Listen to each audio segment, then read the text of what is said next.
अस्सलामुअलैकुम स्टूडेंट्स, कैसे हैं आप सब। उम्मीद करती हूँ आप सब ठीक होंगे। तो स्टूडेंट्स, आज जो हमारा टॉपिक है वो है इम्पॉर्टेंस ऑफ वाटर, या वाटर का जो फार्मूला है वो H2O भी है। कभी क्वेश्चन ऐसे भी आ सकता है इम्पॉर्टेंस ऑफ वाटर, तो कभी क्वेश्चन ऐसे भी आ सकता है इम्पॉर्टेंस ऑफ H2O। तो यही एक ही क्वेश्चन है। इससे पहले हमने पढ़ा था इम्पॉर्टेंस ऑफ कार्बन। तो वाटर, इम्पॉर्टेंस ऑफ वाटर में क्या हैगा, पहले हम वाटर के बारे में स्टडी करेंगे कि वाटर क्या है।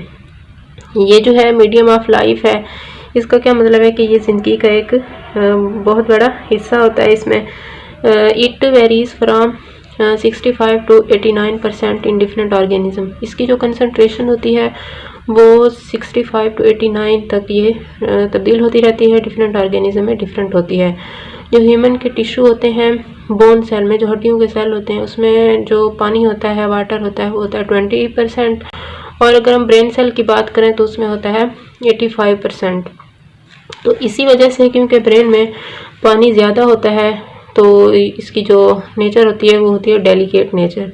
Due to this delicate nature it is surrounded by skull bones. क्योंकि इसमें ब्रेन में पानी ज़्यादा होता है तो इसकी हिफाजत करने के लिए इसके इर्द गिर्द स्कल बोन्स होती हैं। खोपड़ी की जो हड्डियाँ होती हैं बहुत मजबूत, उसको उसने मजबूत बनाया होता है।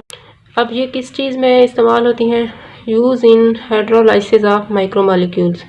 जो पानी है ये जो बड़े मॉलिक्यूल्स होते हैं उनकी हाइड्रोलाइसिस में, मतलब कि उनको तोड़ने के लिए इस्तेमाल होता है यूज्ड। और दूसरा इसका इस्तेमाल है used as raw material in photosynthesis. Photosynthesis का जो प्रोसेस होता है उसमें ये रॉ मटेरियल, एक खाम माल के तौर पर इस्तेमाल किया जाता है। अगर हम इसकी प्रॉपर्टीज़ की बात करें, इसकी कौन कौन सी खसूसियात होती हैं, तो सबसे पहले नंबर पे है सॉल्वेंट प्रॉपर्टी, कि ये जो पानी है ये बतौर सॉल्वेंट इस्तेमाल किया जाता है। हम इसे यूनिवर्सल सॉल्वेंट भी कह सकते हैं। वाटर जो है एक यूनिवर्सल सॉल्वेंट है, मतलब कि सारी चीज़ें इसमें तकरीबन बहुत सी चीज़ों को ये हल कर लेता है, इसी वजह से यूनिवर्सल सॉल्वेंट कहते हैं।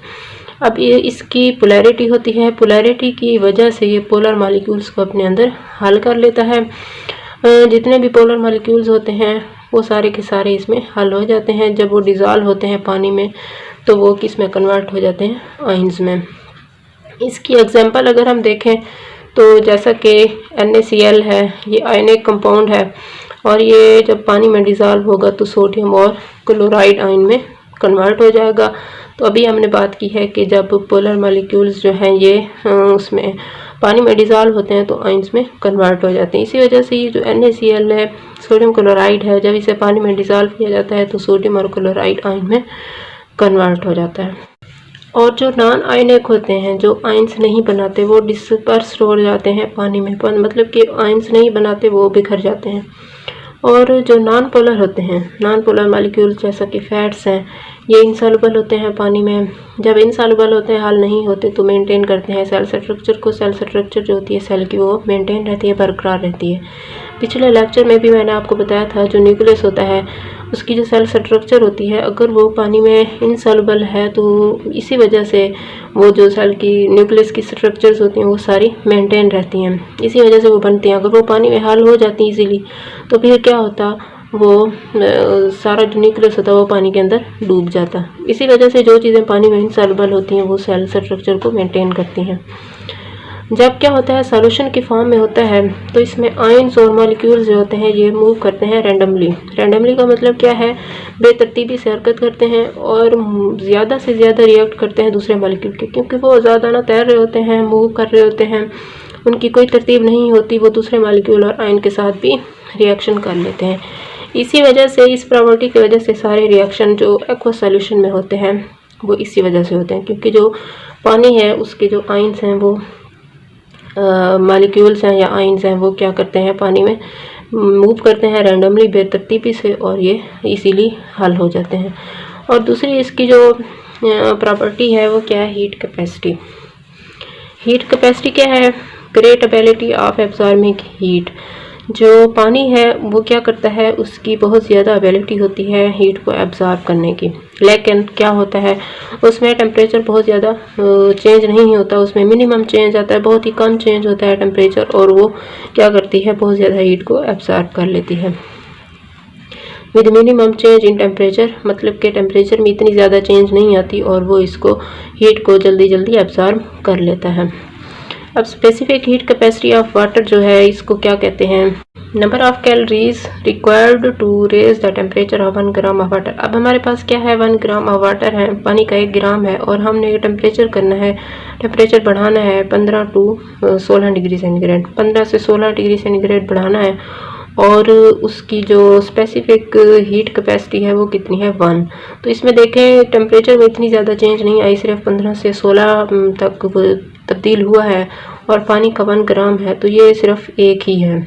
तो ये इस चीज़ को कहते हैं specific heat capacity of water, जिसमें मिनिमम चेंज होता है टेम्परेचर में और जो वो है क्या होती है, पानी जो होता है वो बहुत ज़्यादा हीट को एब्जॉर्ब कर लेता है। तो इसने पानी को एब्जॉर्ब कर लिया 1। अगर हम इसी तरह बात करें कि पानी का 4 ग्राम हो इधर और टेम्परेचर भी 15 से 16 डिग्री सेंटीग्रेड चेंज हुआ हो, तो उसमें जो हीट वो एब्जॉर्ब करेगा वो कितनी होगी 4, क्योंकि इधर हमने 4 ग्राम यूज़ किया तो फिर वो 4 हो जाएगी और यहाँ हम 1 ग्राम यूज़ कर रहे हैं तो यहाँ पे 1 है। अब ये जो बहुत ज़्यादा एनर्जी को एब्जॉर्ब कर लेता है, इसकी वजह क्या है, due to much of energy is used to break hydrogen bond. ये क्या करती है, जब इसको टेम्परेचर थोड़ा सा चेंज किया जाता है तो इसके सारे के सारे हाइड्रोजन बॉन्ड टूट जाते हैं, इसी वजह से बहुत ज़्यादा एनर्जी वो करते हैं, जज्ब कर लेते हैं। जो पानी है ये एक्ट करता है, वर्क करता है as thermal stabiliser against sudden thermal changes. ये क्या करता है, थर्मल स्टेबलाइजर का क्या मतलब है, जो टेम्परेचर के खिलाफ क्या करता है, टेम्परेचर को मेंटेन करता है, उसको बरकरार रखता है, उसके किसके खिलाफ, अगेंस्ट सडन थर्मल चेंजेस। जब बहुत ज़्यादा अचानक टेम्परेचर में तब्दीलियाँ आती हैं तो उसको ये क्या करता है, स्टेबलाइज कर देता है, मेंटेन कर देता है। तीसरे नंबर पे जो वाटर की प्रॉपर्टी है वो है हीट ऑफ वेपोराइजेशन।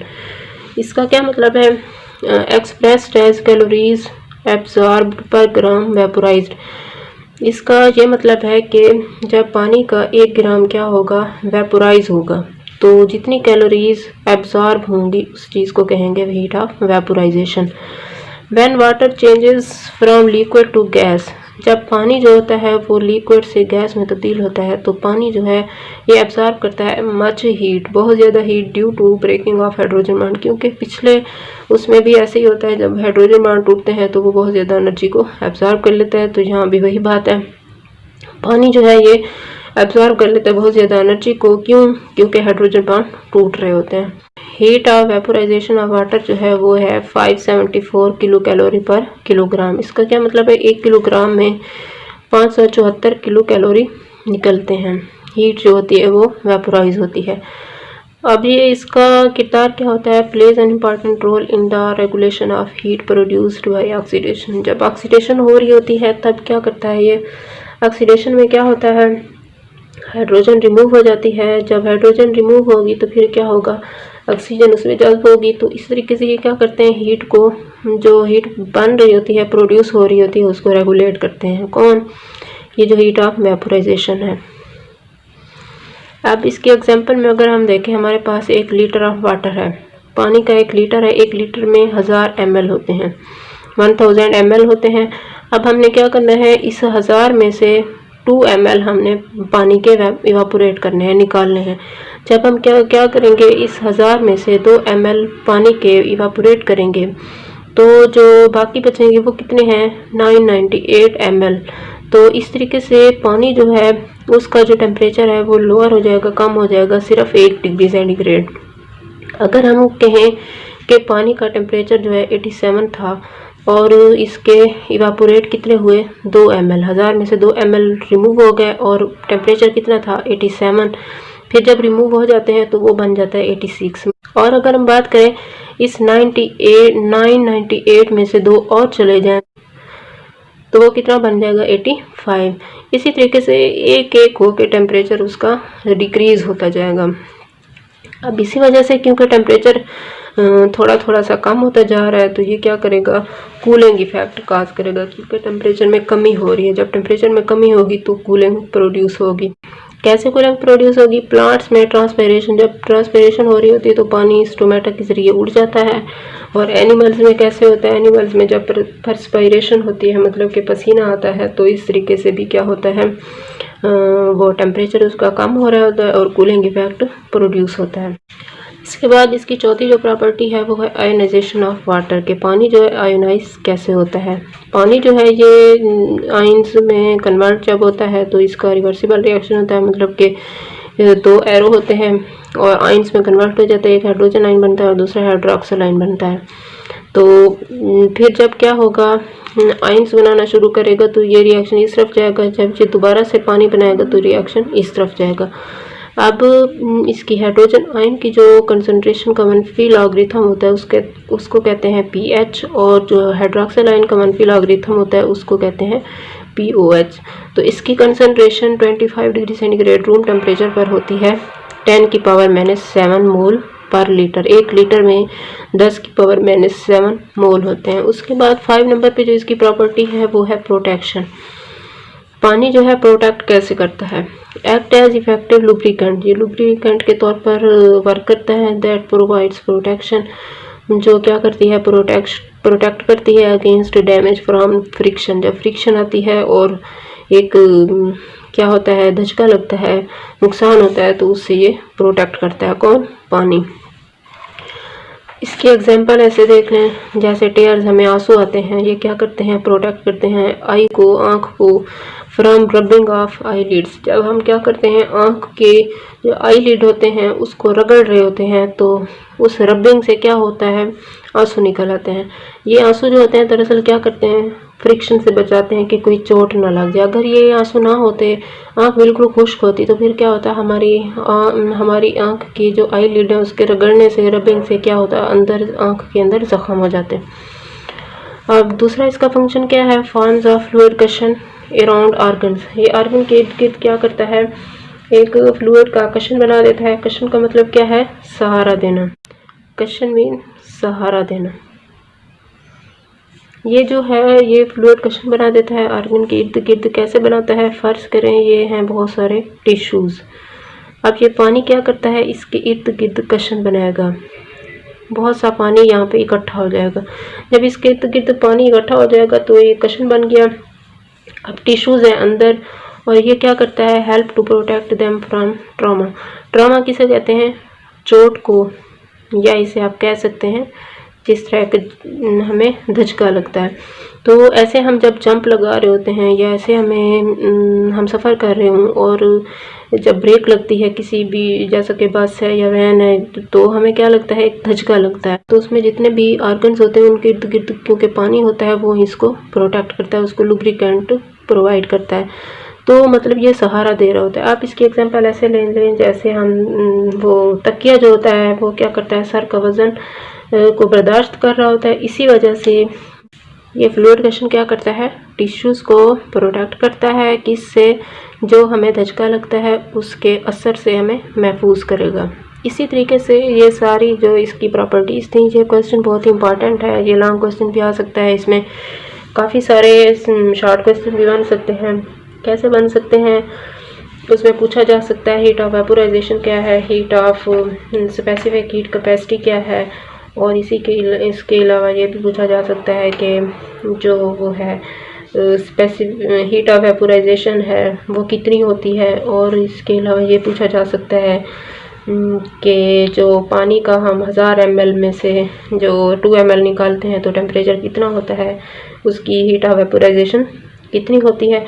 इस तरीके से ऐसे जो MCQs टाइप क्वेश्चन होते हैं ये भी इससे बन सकते हैं, और लॉन्ग क्वेश्चन के हवाले से भी ये इंपॉर्टेंट है, आपने इसे अच्छी तरह याद करना है। यहाँ तक अगर आपको कोई भी इशू है तो आप कमेंट सेक्शन में पूछ सकते हैं। थैंक यू, अल्लाह हाफिज़।